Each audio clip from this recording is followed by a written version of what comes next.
Hello. We recently put a video on YouTube demonstrating how to do your hair in an accurate Tudor fashion by using our hair lacing kits that we sell in our Tudor Tailor shop. The video was very well received, but there were quite a few comments from people who said, how would you do that by yourself without any assistance? So I thought I'd take this opportunity to demonstrate how I dress my hair when I'm going to be wearing a Tudor style headdress. So I'm wearing my hair the way I always do.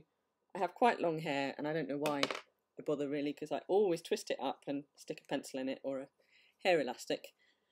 But of course Tudor women didn't have hair elastics, probably didn't use pencils. So this is how you use just a ribbon to tie up your hair without hair grips or elastics. So our hair lacing kit consists of a length of ribbon, 3 yards long, in a material that's not too slippery. So what we do first is just fold the ribbon in half, so you've got 2 equal lengths, and put it around the back of your neck. And I've separated my hair into 2 hanks, which I'm going to plait right behind my ear.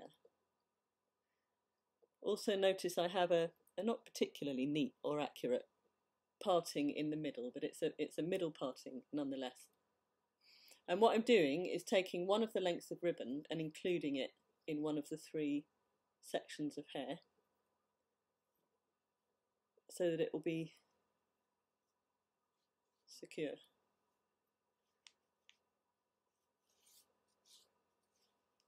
You will notice if you look at pictures of Tudor women, where you can see their hair, there's either no visible parting or it is always a central parting. You don't ever see a side parting, which I used to have when I was in my teens. And when I did the Tudor reenactments at Kentwell, there were a couple of years when I still had my side parting underneath my linen cap, and it looks terrible. I never really thought about it at the time. I just carried on wearing my hair the way I always did. And looking back at the pictures now, I think, oh dear, why didn't I notice that? It just doesn't look at all right for Tudor period. So, in the video that we showed you before, our assistant Melanie was the model, and we were demonstrating how you could do this on shoulder length hair rather than long hair, which Jane and I both have. And actually, of course, the thing with long hair is it does take a lot longer to get to the end of your plait.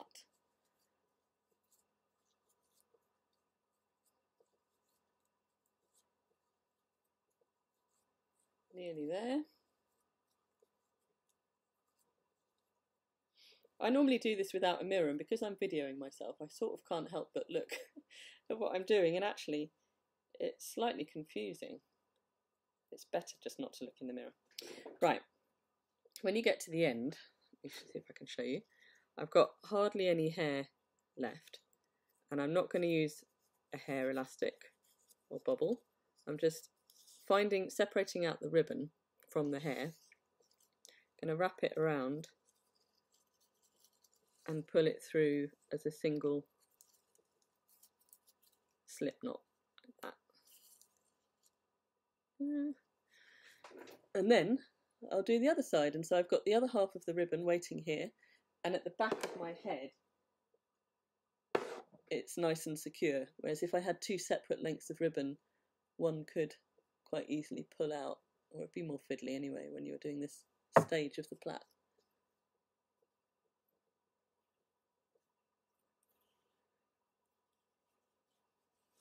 And it is quite important to make it nice and firm right behind the ear there.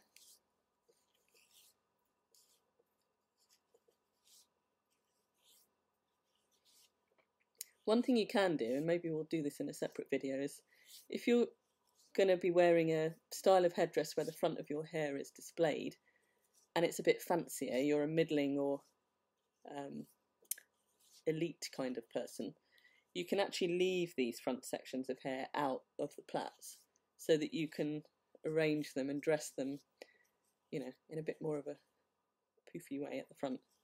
But I'm just going for your basic working woman hair arrangement today, with no fancy bits.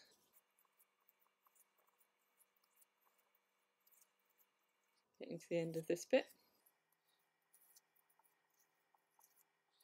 Because my hair hasn't been trimmed in quite a while, it does thin out towards the bottom, so the plait gets skinnier and skinnier. But actually that's easier to dress. It's easier to disappear the end when you've just got a little tiny bit. So again, separate out the ribbon, loop it round into a knot. Ta-da! So the next part of the process is to take your bodkin, and in our hair lacing kits we sell these handmade, really lovely handmade bronze bodkins, but you can use any kind of needle which has a blunt end and a nice big eye that you can thread this ribbon through. That.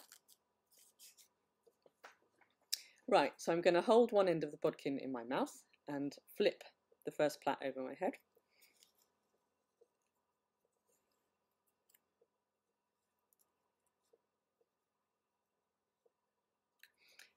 And for these styles to work, underneath caps like this woman's wearing here, you want to position your plaits sort of at the point on the back of your crown, almost before it would just fall off. So you don't want to do the kind of Heidi look that's up here, because that doesn't give you enough flat area on the top of your head. You need it quite far back. So because of the length of my hair being quite long, the plait's kind of wanting to start going round the back of my head again. So I'm going to start the lacing actually on this side here. And as we explained in the other video, the key with this lacing is to be doing your stitching from the front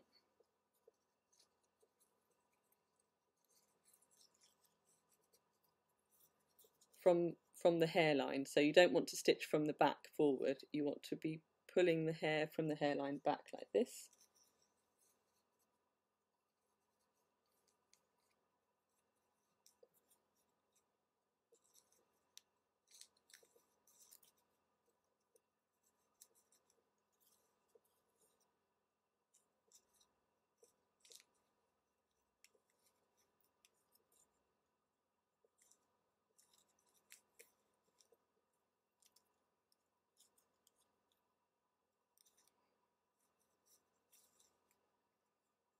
Okay, I'm going to leave that there. I mean, it's already pretty firm just with sewing on one side, but now I've got the other one.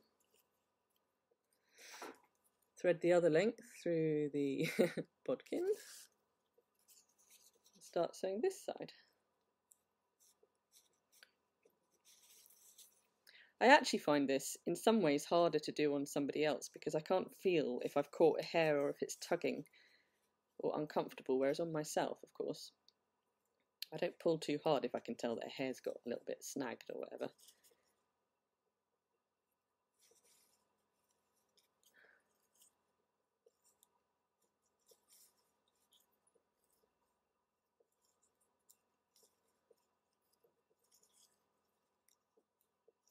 There we go.